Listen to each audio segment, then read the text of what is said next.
friends. It's a new week. It's a new podcast. It's a new me. It's a new you. It's a barking dog in the first floor of my house. There's a sleeping baby, and your girl has who knows how long to sit here and visit with you. So first off, thank you. Thank you for taking space to sit and just explore with me. I am looking forward to the direction these conversations are going, as I have been putting in the behind the scenes energetic work to get super crystal clear around who I feel like I can really serve in this lifetime. And it continues to come back to who I'm almost positive, if you're listening to this, you are in this category. It is women like you who are here to break patterns. You're here to elevate your life. You're here to heal. You're here to discover more about your potential and your health. And you're here to be a part of facilitating others that you love within that as well. And it is such a dynamic journey. To water it down, it is a leadership journey. And, it's a redefining moment in feminine leadership right now for us to prioritize at the level that I'm calling for us to prioritize our own well-being while on this path. And so everything shared here, especially moving forth, is just going to be a reflection of what I am uncovering.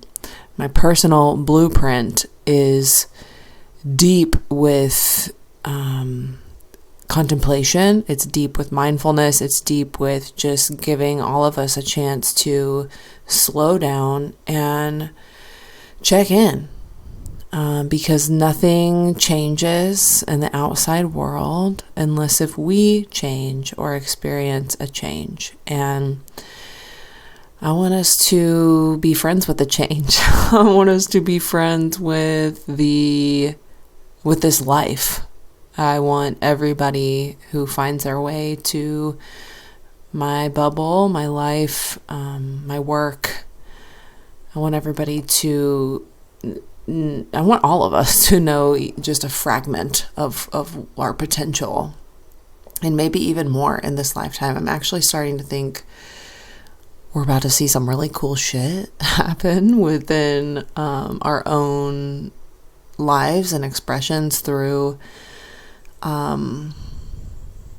miraculous manifestations, through these gifts starting to come online, whether it's your own intuition sharpening or your dream space getting more clear, or just all of us, the ability to know more of how it all works, how this reality works. And this is a code today that I want to speak to, and I don't have a ton of time because your girl is packing for Camp Connected. Right next to me there's an open ass suitcase and pile of clothes, my clothes and Cairo's clothes, because we're going to Utah this weekend, and Camp Connected, it's our 7th year doing this. And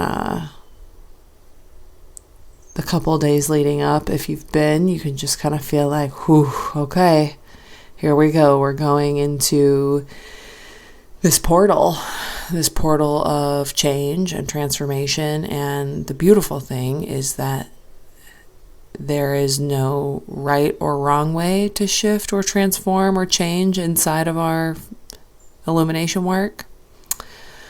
It's very unique and individualized for every woman.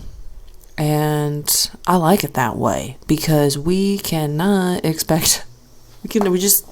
cannot expect our path to look like anyone else's, or our gifts to look like anyone else's. And so this level of freedom, while still being held inside a very strong and loving container, makes a breeding ground for some cool shit to happen. And I can't wait to see all these women. I can't wait to just keep it real. I have been in the depths of just learning so many things, working on being both a present mom and a woman who has a lot of visions for her life and her family's life, and a woman who also has bills to pay. You know what I mean? That 3D human stuff, bills and taxes and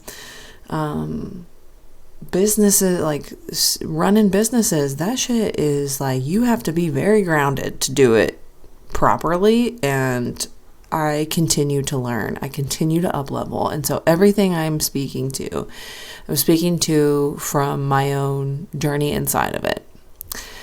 So today, the topic is the power of your consciousness.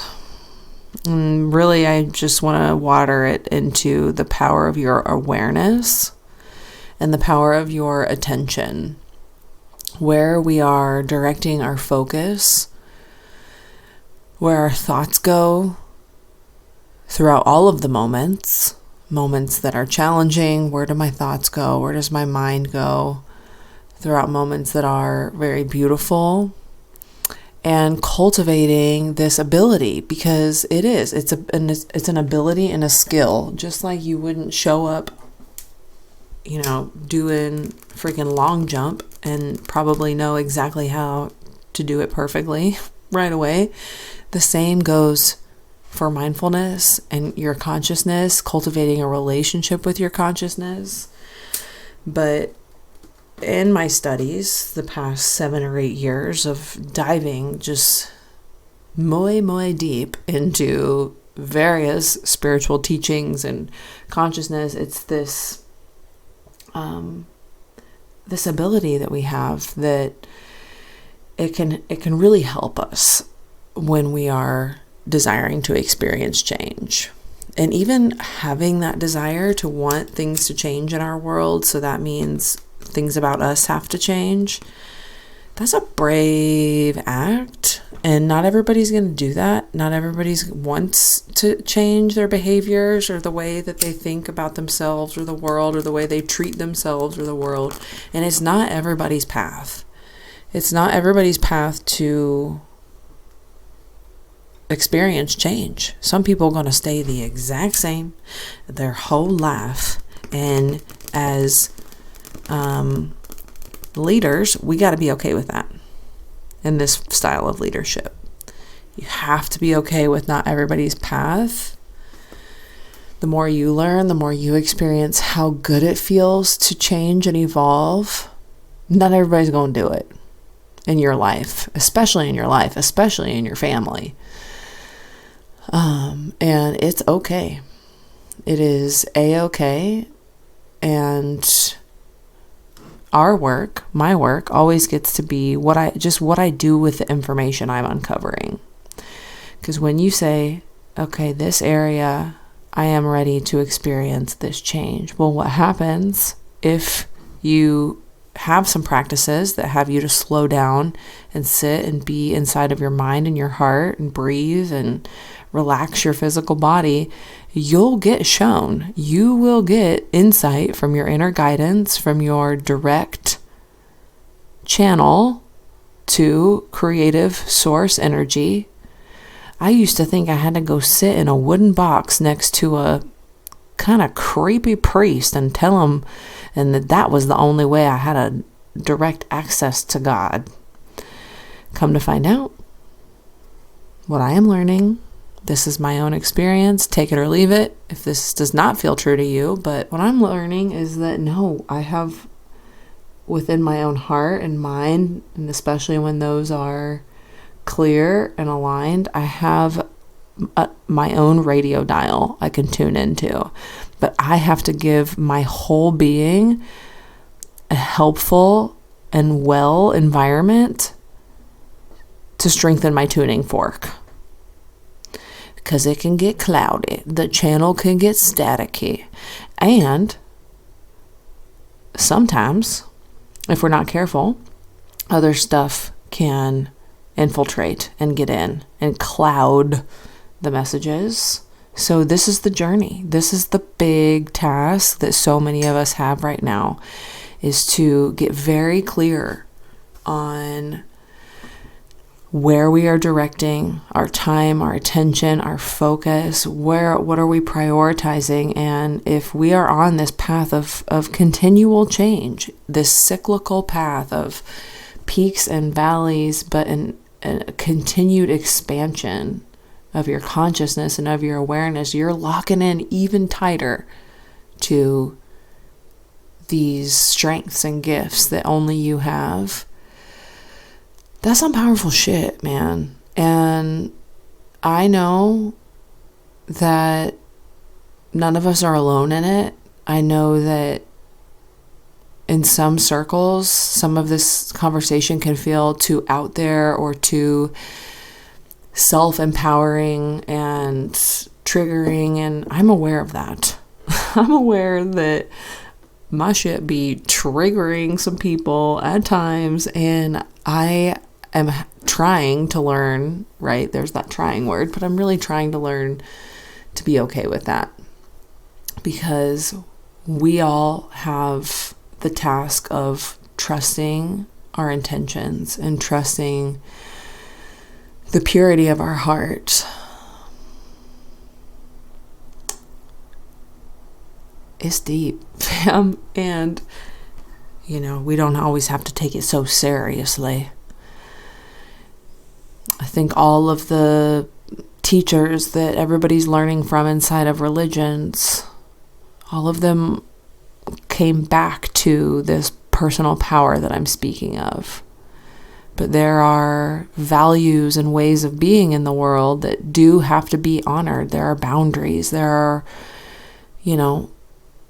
ways in which we have to operate in this matrix with integrity, with humble honesty, being willing to admit when we've messed up or when we've done wrong or when we could do better, and not making it mean that we're unworthy of love, not making it mean that, we're ultimate failures. That's all of our own. This is me talking to me right here. It's my own relationship with being loved. It's okay to have setbacks, I am smack dab in the middle of the greatest career setback I've ever had, and I'm seeing it. I'm like, oh shit, I'm in a boomerang.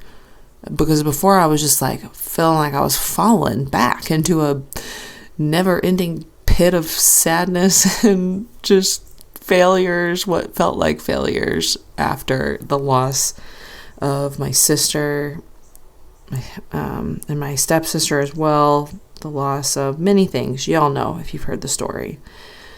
But I'm realizing now, because I've committed to every step, every time life has gotten crunchy, I've committed to not pushing past it. I've committed to learning how to be with all of my experience. And inside of that, my personal awareness expands, my personal consciousness expands, and I learn stuff. And then my outside life starts reflecting what I'm learning. And God's all up in it. Okay? God is all up in this holy, sacred path that we share. And I want to thank you. I'm going to end it here because I realize I have time to keep packing. But I love you all very much. If you are on this ride with me, it feels good to get clear. It feels good to be here, rhyming, dreaming, scheming. Keep going. We'll see you on the other side of Camp Connected. Who knows what I'm going to have to share when I get back on this mic. I love you so much. Let's take a big breath in. Let's let it go.